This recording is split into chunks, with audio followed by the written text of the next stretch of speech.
In our next session, we are joined by prolific entrepreneurs and asset managers who will uncover the next big investment opportunities in climate tech investing across multiple sectors. Since 90% of India's emissions come from only four sectors: agriculture, energy, transport, and waste. Innovative climate impact solutions can be the deal maker for our long term goal, which is zero emissions by 2050. Our panelists for this session are Nakul Zaveri, Managing Partner, Relativity Investment Management; Karthik Chandrasekar, Partner, Sangam Ventures; Satya Bansal, Founder, Blue Ashwa Capital; Sunay Gupta, Investment Manager, SAGANA; Paula Mariwala, Founding Partner, Aureolis Ventures; and the session will be moderated by Rema Subramanian, Co-Founder and Managing Partner, Ankur Capital Fund. I would now like to welcome the panelists on the stage, and over to you, Rema, for the moderation. Thanks to ISC for having this climate tech track today. It couldn't have come earlier. All of us are getting, can see across all media across that, how much climate is influencing our lives, whether it's floods, whether it's drought, whether it's fire, dropping yields in agriculture. So it's obviously right from food to what we breathe. We are at terrible times as we speak today.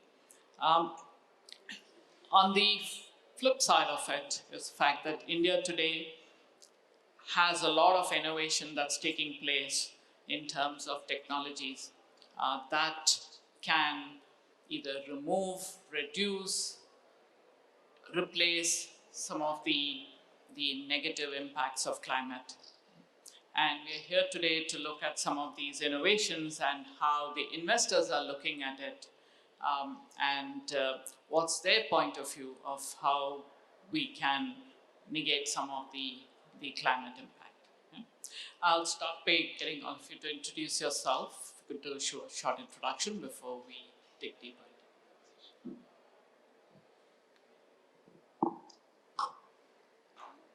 Thanks, Rema, and thanks, ISC, for this great two-day summit where we've really decoded lots of things that one needs to do to battle climate change. So, quick introduction. I'm the founding partner of a single LP family fund called Aureolis Ventures. I've been an early stage investor for the last 16 years in the Indian ecosystem, and before that in the Valley. So, I've seen the evolution of how companies have evolved with innovation, with business models. And it's heartening to see that in a sector which is as new as climate tech, we do have a lot of deal flow and we have a lot of people who are interested in investing. So as a fund, we focus on climate sustainability and energy transition, along with several other sectors which create impact.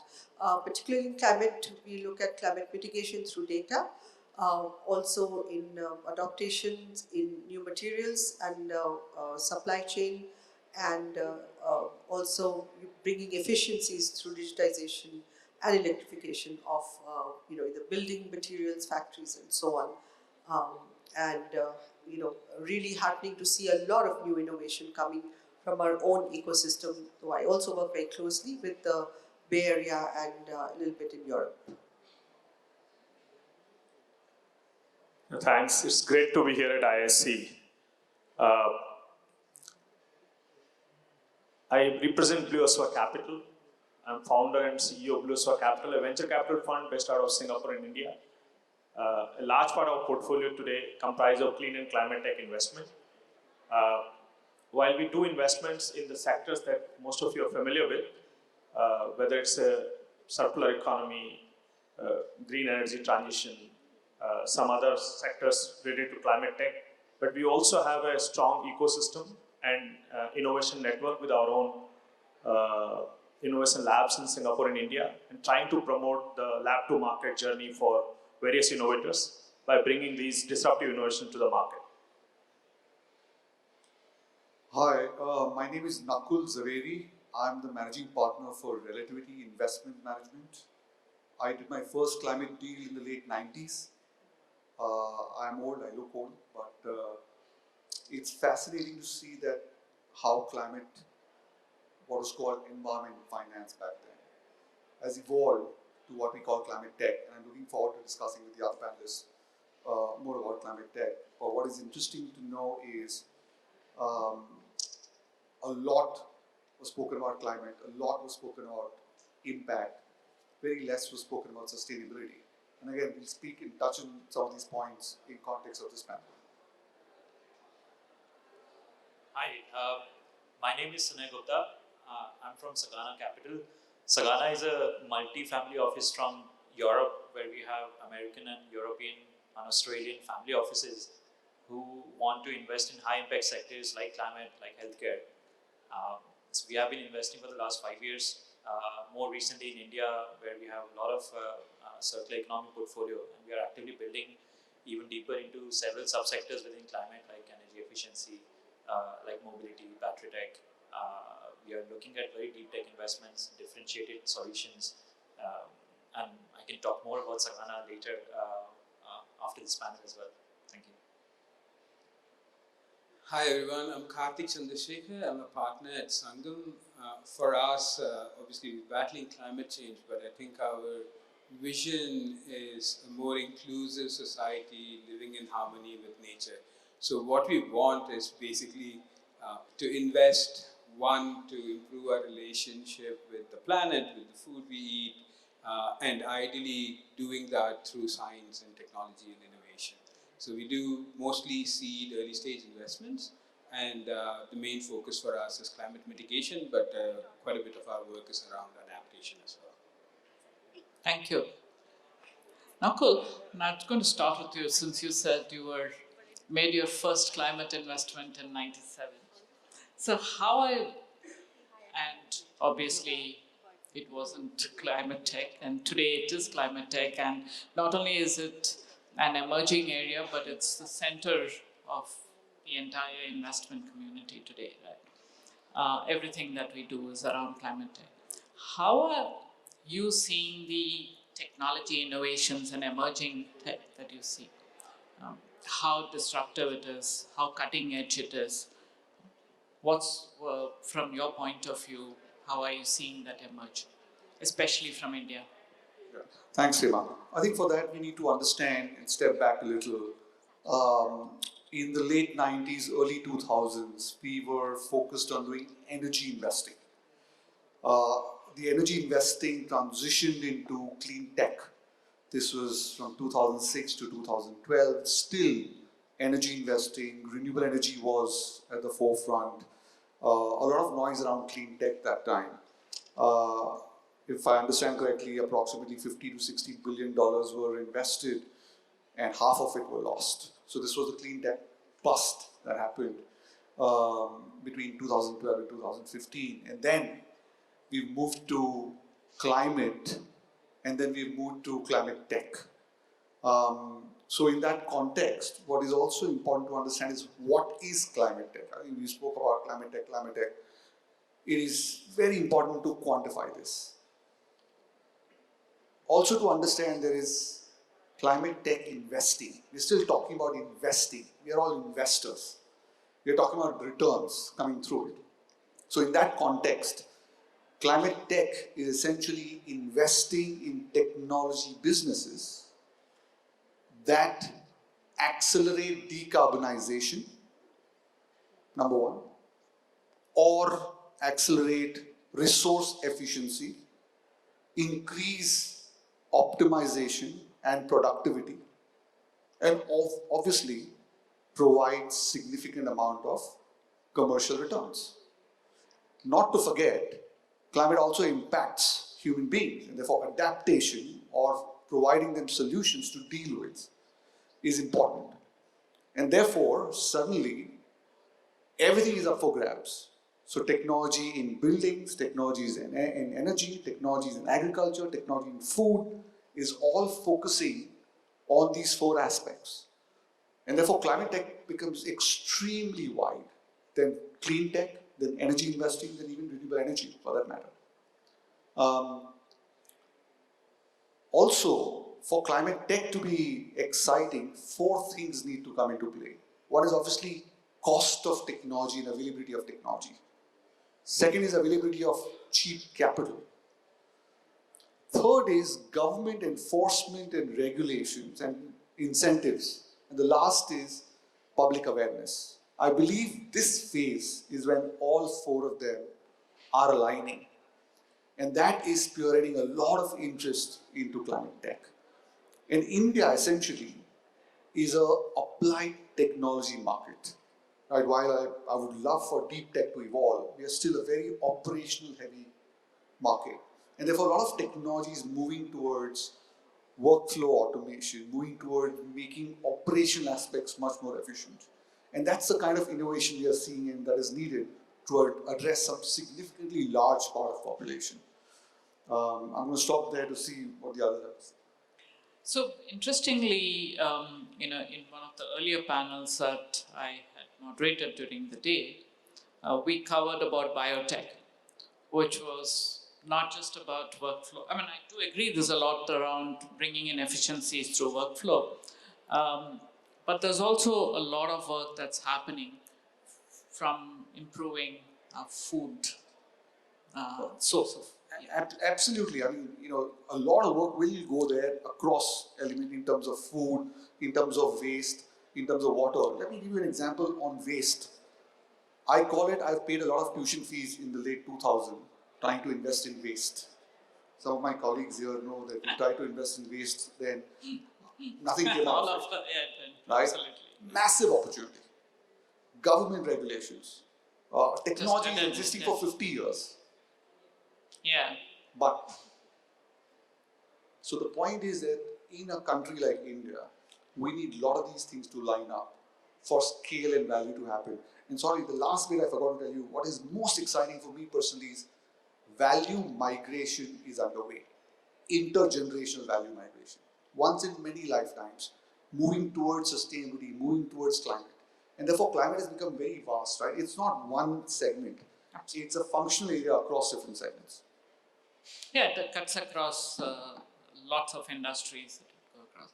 Karthik, you are at an incubation stage. I'm sure that you must be seeing a lot of the deep tech investments coming across to you. Yeah, I'm not sure if I 100% agree with Nakul, right? So I agree on one thing, right? So I don't think everything needs to be a technology thing, right? And one of the biggest lessons we've had is in the waste sector, unless you're actually providing a specific IP solution to kind of fix for something, you want to keep the engineers out, right? So not everything needs to be an engineering problem. And so I think there are opportunities where entrepreneurial efforts to kind of get the business model right, get the price in the market right, do branding to kind of change commodities to something that people will pay a premium for, all those matter, right? So that's one. But the second, and which is where I differ with you, is I think India is an amazing hotbed for deep tech startups, innovators. And I think it's because we are doing it now. So maybe that's a different term we come up with rather than leapfrog. We just basically are, we don't have the baggage of all the losses from climate tech, right? Like, so maybe as investors, we have the baggage of climate investment cycles, but the startups and the entrepreneurs that are coming out who are like 20-something-year-olds, with great engineering capabilities, with this entrepreneurial ecosystem to back them, they're building amazing companies. So we are pretty excited about the companies that we're looking at, that we're working with, from a fundamental deep science, deep technology perspective. I think the bit to look at from the frontier side of things is the harder to abate sectors, right? So the iron and steel, the kind of the core industries, construction, cement, those are the things that are going to be the ones that we need to figure out who's going to solve those problems, right? Like we talked about biotech, especially if you're talking about biotech, not just for people, but for like planet, and that's also evolving now, and I think that's coming as well. So as an early stage, deep science, deep tech investor, I'm pretty excited about the opportunity for Indian entrepreneurs to build companies that are global, right? And global in terms of significance, not just global in terms of here, just launched in another market. Yeah, and actually because with the developments that's happened in genetics, bioengineering. I think there's a lot of solutions that are coming in. Sunny, you've been operating across both Europe and been looking at India as well. How do you see those technology innovations that's happening? Yes, thank you. Very interesting question. Sagana has had the luxury of being present almost globally. So we are roughly two-thirds of our portfolio is equally split between Europe and the US, and the remaining in India and the rest of the globe. So beyond purely energy and climate tech, I'm always scared now using the word climate tech because it means so many things. But so within Sagana, we are doing a lot of alternative materials, synthetic biology, sustainable fashion that gets, that's not so much talked about in India particularly, but that's often talked about in European or American context. One of our portfolio companies called Colorifix, they are developing synthetic dyes that does not use any toxic chemicals, reduces the use of water. So they are using naturally occurring organisms that produces color. So completely eliminates the use of petrochemicals. Now, such technologies have market potential in India as well, in Bangladesh, in Vietnam. So it's a fantastic way of looking at what climate tech investment could mean. So that's one example. Lots of family offices, they see Indian market as a big potential for not just investment but also strategic partnerships that Sagana could help with. So over the last 1 or 2 years, we have excessively built up our strength within India to look into number of these sectors and continuously looking at deep tech. So what Karthik was also mentioning, in the past we have done a lot of investments within plastics and circular economy. So I saw NEPRA colleagues were here in the hall. You should speak to them if you're interested. So the team got translated into circular capital team. Now within Sagana, we are heavily focused on food, agri, energy, alternatives, sustainable fashion. So. So we were talking about technology, coming to data, because I'm sure you have done, in the last 2 decades, you've spent a lot of time looking at data and digital technologies. How do you think data has been playing a role in the whole climate space? So no, that's a good question, and I think data can really play a role in the climate space today more than ever. Data is always important, right? And data is the new oil, etc. But for example, for climate mitigation, climate risk modeling, climate risk management, the kind of data that is available today through satellite, through various other means. We have an investment in a company called Pixel, which has got a hyperspectral imaging camera, which is giving really very fine data on, for example, groundwater, particulate matter around mines, and various other things in agriculture and so on. Now, this data, it's existed. Some of it is now improved, but I think what you can do with this data, you can have a complex back end to simplify this data. You can have a very good front end to really have actionable data in front, and that can actually help. For example, their customers are, let's say, seed companies, agri companies, even real estate sector, and of course financial institutions, who can use this data to mitigate. We've seen wildfires, we've seen flooding happening. So a lot of mitigation can happen with this data. But mitigation is one aspect. For those of us who are very passionate about climate or sustainability, we really want to see a change. So one is, of course, we'll use this data to mitigate what is inevitably happening because of what we've done in the past. But how can we use this data for further innovations, for carbon sequestration, for example? Can we do agriculture differently just based on this data to use water better, or to use biomass to actually do carbon credits and actually capture carbon dioxide? So I think use of data, for modeling, for predictions and so on, using AI and ML, perfect timing, a lot of innovation around there. I'm founder of Stanford Angels in India and in the Bay Area, and we now have the DOOR School, the climate school at Stanford. A lot of innovation using data is happening there. Guess where they're looking for applications? They're looking east. They really want to do mitigation and modeling here. You mentioned materials and biotechnologies. I think using data, we can do so much, just on a screen to to simulate alt proteins and so many other things, supply chain optimization, which can make a huge impact on actually condensing the development cycle. I think what has happened in the past, let's say in the 90s, a lot of the technology innovations took very long, not only to scale but only for adaptation. Now I think one can use data to actually predict how one can improve adaptation and actually have commercial returns for some of these innovations. So I think we are very well poised to use data. Everything is getting digitized, right? So digitization of supply chain, of materials, of buildings, of so many other manufacturing processes can really actually accelerate what we are trying to do in climate mitigation. Absolutely, all that helps in reducing the negative impacts of carbon. Actually, on this, since you mentioned data, that one of our recent investments has been in a company which is evolving new seed lines to take care of specific climate risks that are there. So it could be drought-resistant seeds or um, seeds that could be heat resistant or would require less water.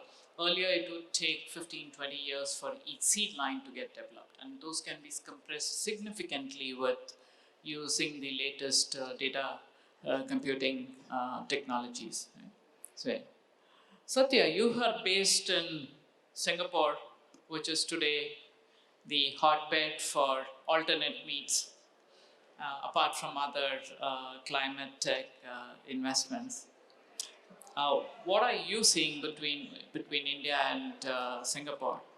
How are you seeing the pipeline as? What kind of technologies? Yeah, I think climate sector is now more or less in the mainstream, at least from discussion point of view. Action is yet to happen to a large extent.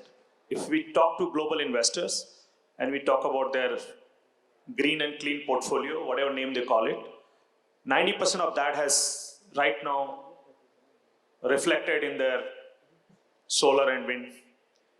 Barely 10% has gone to other sectors. And they have a very large appetite to write big checks. I think all of us know, and it's huge institutional tailwind to write big checks. The real challenge is the big check, because the other climate tech sectors outside of the solar and the wind, or outside the renewables, have not created enough appetite to absorb large pool of capital. They're looking for businesses with scale, technology with scale, innovation with scale, where they can actually create a big impact with larger capital. So I personally believe that markets like Singapore, Netherlands, UK and US, they're happy to take lot many innovations from markets like India, where we can create these businesses, create the scale, impact, and then these businesses or these models can be taken globally with larger capital support coming in. So what we have been thinking is that can we create enough and more pool of such enterprises which can absorb this kind of capital which is anyway looking forward to it. But the challenge is many of these disruptive businesses that you otherwise look to seek for are not readily available.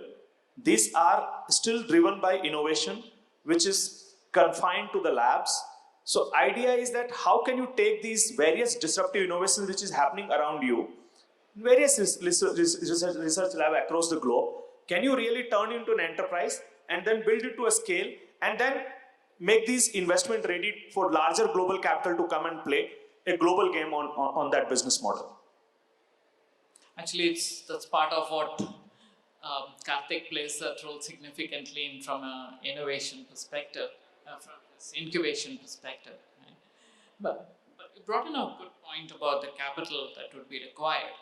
So, the whole renewable space of solar, wind, attracted a lot of capital outside, and now today it's a commodity globally, and there's a lot of capital that goes into it. But a lot of other technologies, whether it is for responsible and sustainable agriculture, or whether it is for reducing the carbon, the GHG emissions in various sectors. It could be right from transport to manufacturing to the entire thing. still a lot of technologies are very, very at nascent stage. And in order to get to scale, it's a chicken and egg. So the larger capital comes in only when they see that the proof of adoption is there, the scale is coming into picture. But there's a lot of capital that's required in the initial phases to get it to that stage. Right? And what has been your experience, each of your experience, Paula, in terms of some of these ability of these technologies to get to that scale where it can attract, then it becomes commercial, then it starts attracting. Today, nobody has to sell about solar, right? But if you need to sell about saying that this is a kind of thing that could improve, say, productivity by 30% or 50% in agriculture, will still not get that kind of investment that will be required. No, that's a very valid point, and as investors, we grapple with it because as early stage investors, actually, it's a time in right now in climate tech. It's a time for early stage investing, and a very big role that incubators and even grants can play at the moment to accelerate just the transition to commercial. But from early stage, when you want to see scale, I think we have to pick and choose. There are going to be some innovations which are going to take longer till they come, become large capital ready. Yeah, you get the maturity that is where scale is visible. I think it's also a question of adaptation. I think there are technologies which are quite ready. For example, in mobility we have seen that. There's huge adoption in mobility through EVs. There are various innovations, hence in EV, which go very fast from incubation, new batteries and so on, which can go very quickly to large capital. So I think mobility is one of those sectors.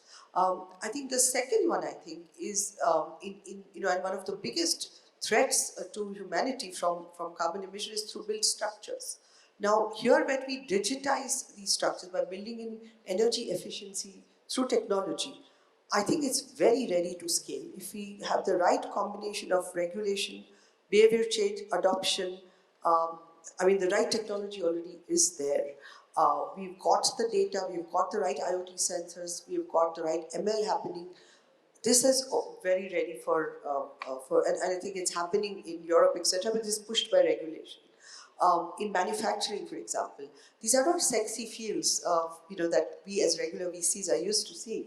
But when you, in agriculture or in manufacturing, if you were to put in some of these technologies which provide efficiencies, I think they are game changers in terms of what you can do and how you can scale. In one manufacturing unit really can prove it. It can be taken to all their other units. I think it's happening a lot.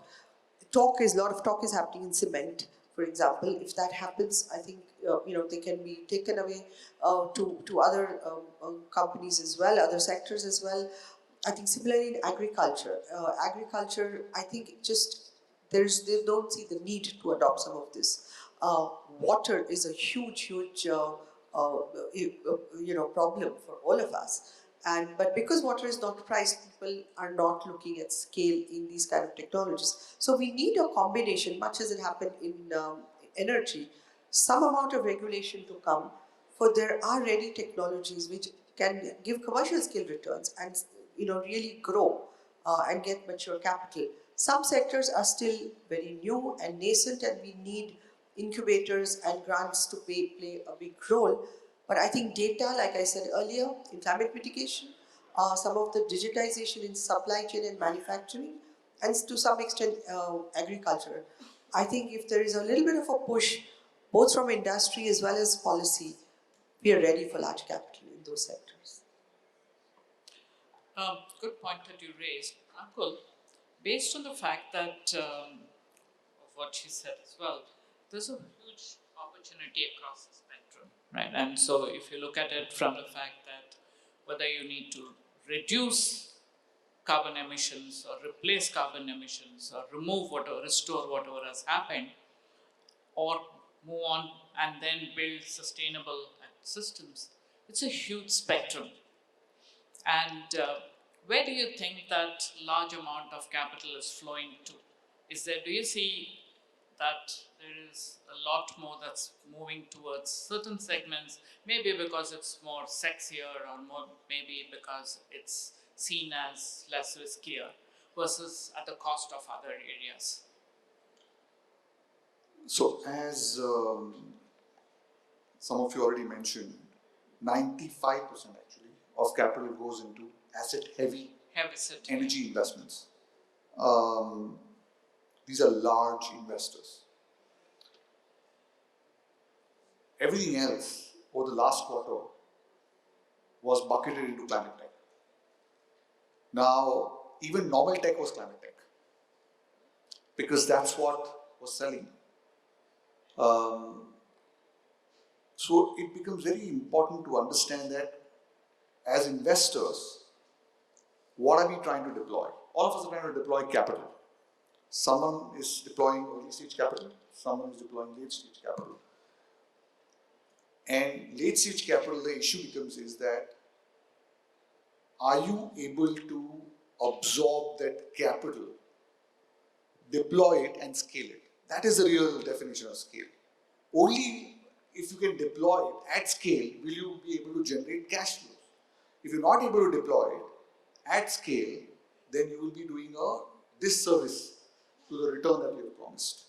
And therefore, for a while, I will see a large amount of capital will go to decarbonize.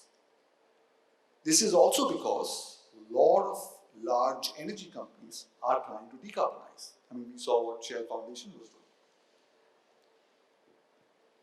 Because they can also, I mean, I don't know if you guys know, total energy value globally is $6 trillion. Now imagine trying to decarbonize parts of it. So this is far more than what will happen. And a lot of this will be done by climate tech because new technologies come through, right? So I think PwC report says that climate tech will have 3 times more investment than AI in the next 5 years. Someone quoted a number, I think Bloomberg quoted a number of saying it's $1.4 trillion by 2035. Now obviously these are pie in the skies here, but I still believe a lot of this is going to go in building infrastructure around structure and building, infrastructure around mobility, and infrastructure around energy transition. And actually, the market could be much, much longer if you include the other segments of it as well. Like, replace, for example, all the buildings to get more energy efficient. It's a huge opportunity that would be there. We haven't even scraped food Absolutely. and water. Food is, yeah. I think some of these things will hit a J curve sooner than we expect. Yep. Because of food security, because governments are now becoming more proactive. Capital, and by the way, we need to understand one thing very important. Capital flows where talent goes. So if you don't have talent, capital doesn't have any business. So unless we see talent emerging in climate tech or talent emerging in biotech, we won't see capital going. May I just, yeah. So, no, it's a very valid point about the resources, human resource required for climate tech. Until that happens, you will not, of course, there are many more people doing AI today because of the shift from computer science. For example, I'm an investor in a company called Terra, which is a tech platform only for climate. And there are, professionals from all different varied fields who are taking courses, who are actually figuring out how they can sort of contribute to this and become professionals for climate tech. And they're the ones who are coming up not just with the fundamental technologies, but with integrated business models, which can actually lap up large capital and actually do scaling. So I think this is the kind of change that will drive the shift. I want to challenge you on one other point, whether AI and versus energy transition and so on. I think all these tools, whether it's AI, ML, data analytics, whatever you call it, biotechnology, and the underlying sciences or the technologies, they have to be used very effectively. And there is the best field right now, very rife, is climate tech, and energy is done. So I don't want to even focus on the 95%, which is taken. I think we should put it under infrastructure. When you talk of climate change, I think the innovations that go on top of what is happening in energy transition, like making solar panels more efficient. Actually, there's an AI algorithm to develop better panels. for solar. So I think these are the kind of incubations or innovations that we require, which will suddenly make this very cost effective, all the investment that has gone in.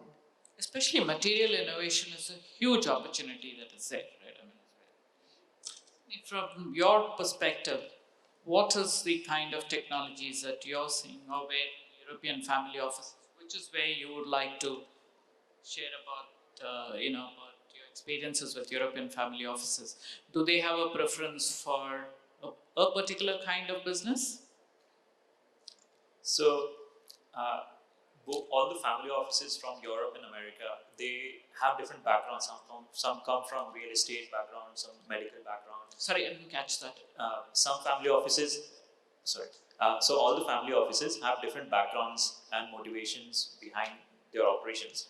Some have real estate background, healthcare background, medical background. Some are just passionate about climate tech in general. Some want to contribute towards reducing the global emissions. So all of them have different agendas, and each of them have different focus areas with respect to geography. Some want to do only Europe, some want to do India, some want to do emerging markets.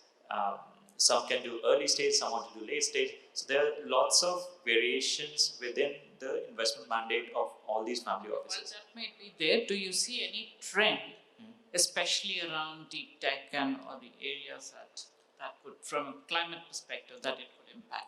Are you seeing any trend there? Right. So Europe is particularly impacted by the gas price. When people are automatically interested in knowing how we can be more energy efficient. That's one area which has recently picked up quite a lot. Electric mobility as such itself has gained attention across the globe. But at SAGANA, we are also trying to find solutions which are really breakthrough from transportation perspective. So it's not only about electric vehicles, but also about how we can solve the entire transportation problem. Smart grids and smart meters are also something that's picking up, where the grid resilience, how we can avoid the huge capex of revamping the grid infrastructure. That's one question which is coming up. And a lot of family offices are also interested in knowing how we can market some of the technologies already developed in Europe or the US. Market those technologies in India, which is a big market. So for example, one of the companies operating in evaporative cooling sector, who has developed a technology which they claim to reduce the energy consumption by 90%. One of the biggest market is India, whereas they developed the technology in the US. I'm going to flip that to Satya. I'm going to say the fact that I'm a strong believer of the fact that India can do a lot of deep tech. The fact that they cannot scale is, there are lots of other issues that are there. But we do have a talent pool which can work on some of the, especially the last few years, we are seeing some work happening. Would you, sitting in Singapore, invest into some of these deep technologies at early stages and help them scale? I personally believe India has arrived on deep tech scene. I have no doubt on the talent pool. I have no doubt on our ability to turn those innovation into a real enterprise. It's just a matter of time. I think we are just gaining the momentum now. In fact, the kind of deep tech founders that we come across in India is unbelievable. And particularly, these are hardcore deep tech. It requires a lot of equipment, a lot of machineries, a lot of stuff required to be done. I'm amazed to see the amount of deal flow that we get in. It's a different thing. Some of them may not be ready to be invested right now, given various other criteria, but the space is really, really emerging. And I can give you a couple of examples. See, we focus on few specific areas, and let me relate it with what the consumers can relate to. Single-use plastic is a big problem. Can we solve it at scale? I think there are significant number of startups which are addressing single-use plastic. In fact, one of them happens to be in our portfolio, and they are really doing a great job of biodegradable packaging at scale. And I'm not talking about just a start, just at scale. Second generation biofuel is a very, very important aspect. I think everyone wants to be served by green diesel or green fuel. There are startups in India, and again, it's a big space. CO2 to specialty chemicals, basically CCU, decarbonization, when you capture the CO2, what you do with the CO2, again is a big space. A large part of the solution, I'm talking about big challenges, and these are not smaller challenges which can be just addressed by one single individual or one single investor. These are bigger challenges where there is a significant amount of talent pool available in markets like India, and it needs to be harnessed through enterprise building as well as investment building, I would call it. Investment building, because we need to give it to a level where it is able to attract global investors at some stage. So you have to take that company to at least Series A, B, C, and then hopefully the global investors will of course support it to take it much more global and much more scalable. So I'm fairly convinced on the on India's deep tech talent pool, at least in engineering and innovation sector in climate tech. So I want to clarify one thing. I don't disagree India has a talent pool for deep tech. India is not ready to apply deep tech in Indian markets. And I'm unequivocal about this. We've got operational challenges. CNG, bio-CNG technology has been ready for 50 years. Can't scale it up. We've got operational challenges. Waste ready, operational challenges. Wind turbines were in India since the early 90s. They got scaled up in 2006. Why? Because capital was available. In 2006, India had 18 megawatts of solar. Today, we've got close to 200 gigawatts. Why? Not because of technology, because of feed-in tariffs. So, if you adhere to policy and operational challenges in India and do applied technology, which is you take it up to scale, you can solve India's problems. Indians can solve global problems with deep tech talent. Absolutely, no doubt about it. I think they'll also get the right kind of value, right kind of capital. But to solve Indian problems, we need to first address operational issues through applied technology, overlay it with deep tech, make it cost effective, and then make it modular so that you can take it to rest of Asia, which is similar geography and conditions like India. Actually, you brought up a very good point. A lot of Indian technology players look at not the Indian market. And one of the things that maybe Satya would be able to answer that is that that's the reason why many of them flip to an office in Singapore or somewhere else. Because the technology might, or they may even have an office here, but they look at global markets. And they look at the fact that can we get the revenues, because the early adopters are outside India. And you rightly said that the operational challenges are very, very high. But there is an advantage, Rema, I would like to highlight, that in a deep tech space, you need to be mindful as an investor that your capital at risk has to be minimized, because you don't know the outcome. When you are taking a sort of a moonshot, or I won't call it moonshot, but definitely some bit of shot at the innovation to really work in the marketplace, you need to minimize the capital at risk. India offers that opportunity to minimize the capital at risk by reducing the cost of innovation in a significant way. We have done this comparison. A technology which can be developed here with a couple of $1 million. Okay, the same technology, if you want to build at that same scale, if you see a startup in different markets, you will find it a difference of 10x. So which means that for the same amount of stage of the technology or the enterprise building, you are anyway paying 10 times outside of it. Second thing is that when you turn this innovation into enterprise, you require a deep engineering talent. Your ability to build the product out of it. Again, engineering talent here is very, very solid, and it's accessible at a reasonable price. So innovation building or engineering or the product building out of it, both are fairly, I would say, cost effective here, which means you can put a larger amount of, you can take larger amount of bets on larger number of bets and do much more experimentation by still having your capital at risk minimized. And this is a great advantage that we all can avail of it. So I would say it's a hotbed of innovation for two reasons: because of the talent pool that we get, but more importantly, the cost of experimentation is fairly affordable here. Absolutely, completely agree with you. India is a good sandbox and enterprise building. The market adoption is where Nakul was pointing out that is far more outside India. Should we just open it up for questions? We have about 8 minutes. Any questions from the audience? Yeah.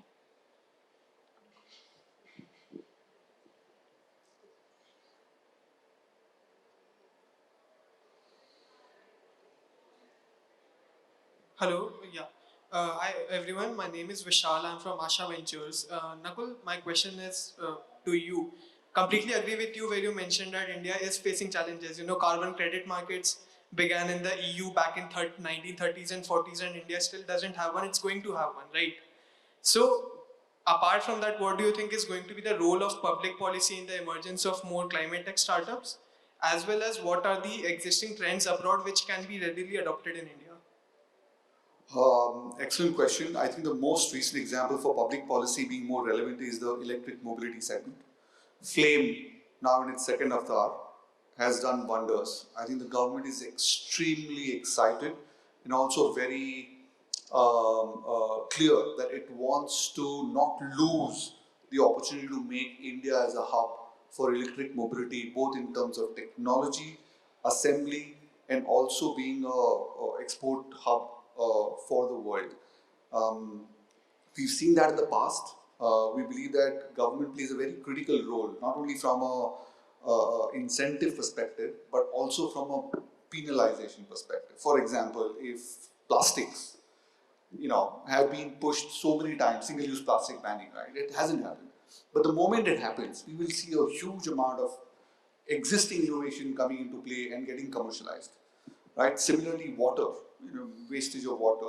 I remember in down south in Tirupur, when water was supposed to be recycled, the government made a rule for textile companies to recycle water, but did not enforce it. So what the companies did, they went to the vendors and told them, give us your cheapest solution, because we just want to comply. The moment government enforced it, they went to the water companies to say, give us your best solution. We want to recycle water. So it plays, especially in countries like India, it plays a very pivotal and critical role, and I believe electric mobility and innovation hubs that it is creating will be very relevant going forward.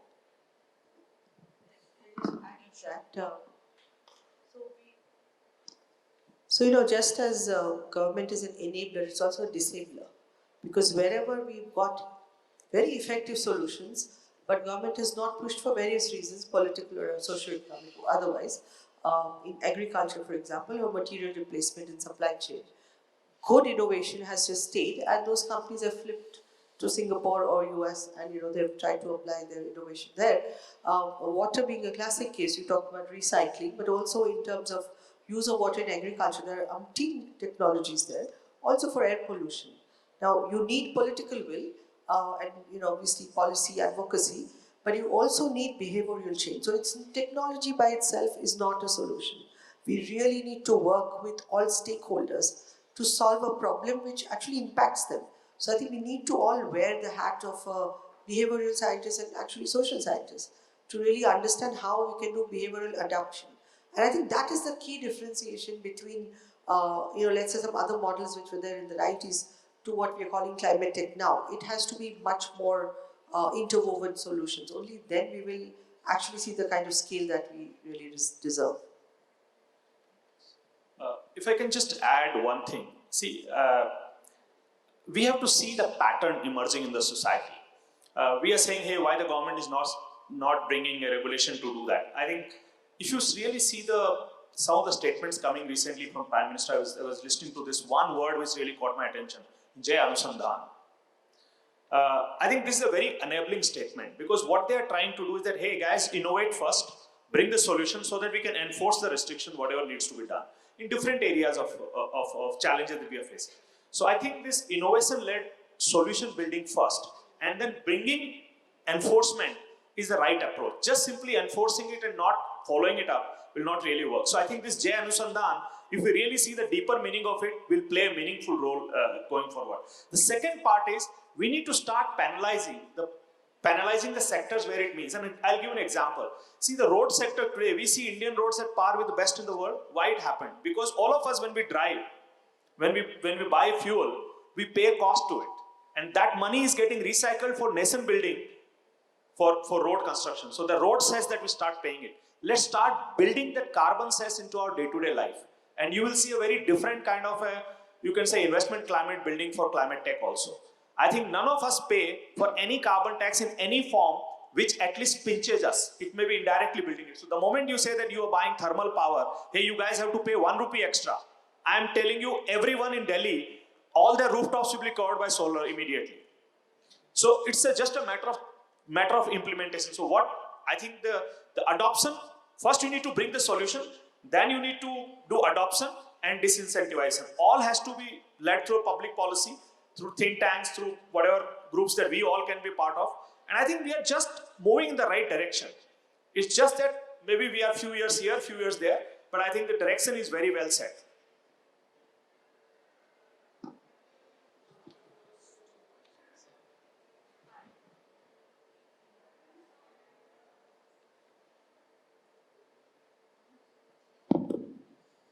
Hi, I'm Prachi. I work on the early stage team at Sequoia Capital. So today we spoke a lot about interesting companies in the climate space where there is some sort of deep tech risk, so to say. How should an early stage investor maybe think of such companies? Is it possible to probably invest in these companies as early on because there could be some sort of adoption risk, or are these companies only right for investment at mid or later stages? Paula, do you want to take that? Well, I mean, as a sharp investor, you should get in early if you think it's a good opportunity. You should not wait for the party to begin later. You should be early to the party. So I would say if you're focused on a sector, try to understand all the nuances, of course.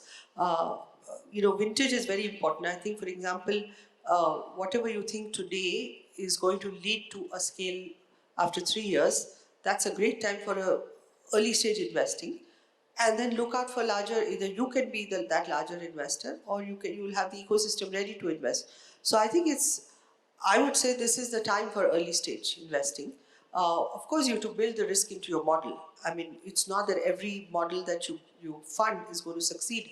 There will be fatalities. But if you wait for it to succeed, then you're not a risk taker. Then you will have marginal returns. If you want large returns, you will have to take some risk, of course, measured risks, with the understanding of where this can go. So if everything went right, would this be at the kind of scale which will really, up my portfolio? That's the kind of sort of calculation you'll have to take. So I would say in climate tech, if you're a large investor and you want to be a large player in that, you have to take early risk, for sure. I can just add one point if that helps you. See, there are two types of risks that we take whenever we talk about these kind of early stage investment. One is the technology risk, whether this is really going to work, and second is whether this is going to scale in the marketplace. Now, the first risk is very difficult to determine because normally most of us have a commercial mindset, and sometimes we might not have that kind of a deep tech expertise to really evaluate it, whether this technology is the winner technology that we are backing. And that requires a very strong pool of, you can say, technical expertise within the firm or at least attached to the firm in one way or the other. Like the way we have mitigated in our firm is that while we have an investment team, which is split across Singapore and India, and that is, they are doing a lot of commercial detailed analysis of it. But we also have a team of like 10 PhD scientists with 15 to 20 years experience full-time working with us. And they are doing a lot of technological landscape analysis and saying, hey, out of these 7 technologies that you've seen, this is a technology we can bet on it. That does not mean after that analysis also we are not taking technical risk, but to a large extent at least you scanned the emerging technologies, all the patents filed in the space, what is happening in Korea, what's happening in US, what's happening in Europe, and then you're at least doing a landscape analysis so that you don't end up betting on one technology when you're not seeing the landscape scan on it. I think we run out of time. Unfortunately, questions will have to be after. So we've run out of time. I think we're already it turned to 0 a few seconds back. Thanks a lot to the panel. There were a lot of takeaways, and to the audience for patiently. I know it's the end of the day, almost towards the end of the conference. I hope it was an interesting panel, and you guys had some takeaways from it. We really had some interesting conversations. And I do have some takeaways as well. Thank you so much for your time. And thanks to IIC.